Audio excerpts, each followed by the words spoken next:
విజయవాడలో doctor BR Ambedkar విగ్రహంపై జరిగిన దాడిని నియోజకవర్గ వైసీపీ ఇన్ఛార్జ్ నల్లగట్ల స్వామిదాసు తీవ్రంగా ఖండించారు. బోసు బొమ్మ సెంటర్ నుంచి అంబేద్కర్ విగ్రహానికి పార్టీ నాయకులతో కలిసి పాలాభిషేకం చేశారు. ఆదివాసీ దినోత్సవం రోజునే దాడి చేయడం దారుణమన్నారు. మాజీ సీఎం వైఎస్ జగన్మోహన్ రెడ్డి చేసిన మంచి పనిని చెదరగొట్టాలనే దురుద్దేశంతోనే చేసిన దుర్మార్గకరమైన చర్య అని అన్నారు. రాత్రి మధ్యరాత్రి విజయవాడ స్వరాజ్ మైదానంలో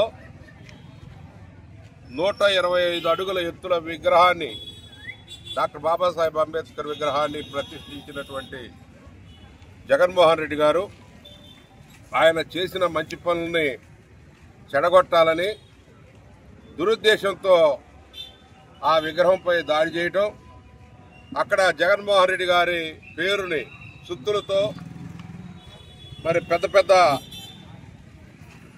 మలాట్లతో బద్దలు కొట్టాలని ప్రయత్నం చేయటం అనేది చాలా దుర్మార్గమైనటువంటి విషయం. రాత్రి అర్ధరాత్రి దాటిందంటే ఇవాళ గిరిజనుల దినోత్సవం. గిరిజనుల దినోత్సవం రోజు ఆదివాసీలు, అణగారిన వర్గాలు, అట్టడుగు వర్గాలు, పేద బడుగు బలహీన వర్గాలు ఎవరైతే సమాజానికి దూరంగా అతి నీచంగా మనుషుల్లాగా చూడనటువంటి సమాజంలో హక్కుల సాధన కోసం భారత రాజ్యాంగాన్ని రచించి 1950లో అంటే ఇప్పటికి 75 సంవత్సరాలుగా వస్తా ఉంది. 75 సంవత్సరాల్లో కూడా ఇంకా కూడా అంబేద్కర్ మీద ద్వేషం పెంచుకొని అంబేద్కర్ యొక్క ఆశయాల్ని, ఆయన రాజ్యాంగాన్ని ఈరోజు పాడు చేయాలని, నాశనం చేయాలని, ఆయన ఆశయాలను నాశనం చేయాలని ఆయన చూసి ఓర్చుకోలేనటువంటి ప్రజలు ఈరోజు ఏదైతే గిరిజనుల దినోత్సవం ఈరోజు అట్టడుగు వర్గాలు సమాజంలో దూరంగా ఉన్నటువంటి చెంచులు, సవరులు, జాతాపులు, ఎరుకల, యానాది, సబ్బడ్డ వర్ణాలు సమాజంలో కోడులు, కోయలు అలాంటి అనేక ట్రైబల్ మన భారతదేశంలో జీవిస్తున్న వాళ్ళందరికీ కూడా హక్కుల సృష్టికర్త మానవతావాది డాక్టర్ బాబాసాహెబ్ అంబేద్కర్ యొక్క విగ్రహం మీద దాడి అనేది అతి నీచమైన, అతి హేయమైనటువంటి క్రియగా మేము చూస్తా ఉన్నాం. ఈరోజు అంబేద్కర్ రాజ్యాంగం కాదు, రెడ్ బుక్ రాజ్యాంగం నడుస్తూ ఉంది. ఈరోజు హత్యలు మనం చూస్తా ఉన్నాం.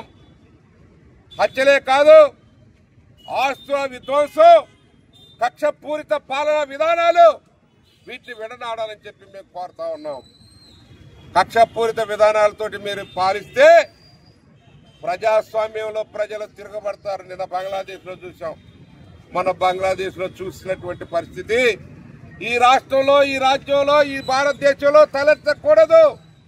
మనకి భారత రాజ్యాంగ సృష్టికర్త బాబాసాహెబ్ అంబేద్కర్, ఆయన ఇచ్చిన రాజ్యాంగాన్ని అమలు చేసుకుందాం.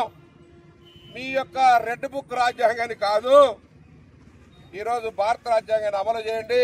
మీకు మంచి మెజారిటీ ఇచ్చారు ప్రజలు. మెజారిటీ ఇస్తే ప్రజల మన్ననలు పొందాలి, కానీ ప్రజలతో చీత్కారాలు కొట్టించుకోవాల్సిన పరిస్థితి రాకూడదు.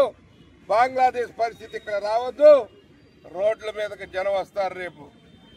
రేపు రోడ్ల మీదకి జనం వచ్చి మీరు చేసే అకృత్యాలని, అప్రజాస్వామిక చర్యని, కక్షపూరిత విధానాల్ని ఎండగట్టి ప్రజలే తగిన రీతిలో బుద్ధి చెప్తారు. ఇప్పటికైనా మరి మీరు అయితే చెప్పారో అవన్నీ కూడా అమలు చేసి సంక్షేమ రాజ్యాన్ని ఏర్పాటు చేయండి. గత ముఖ్యమంత్రి జగన్మోహన్ రెడ్డి గారు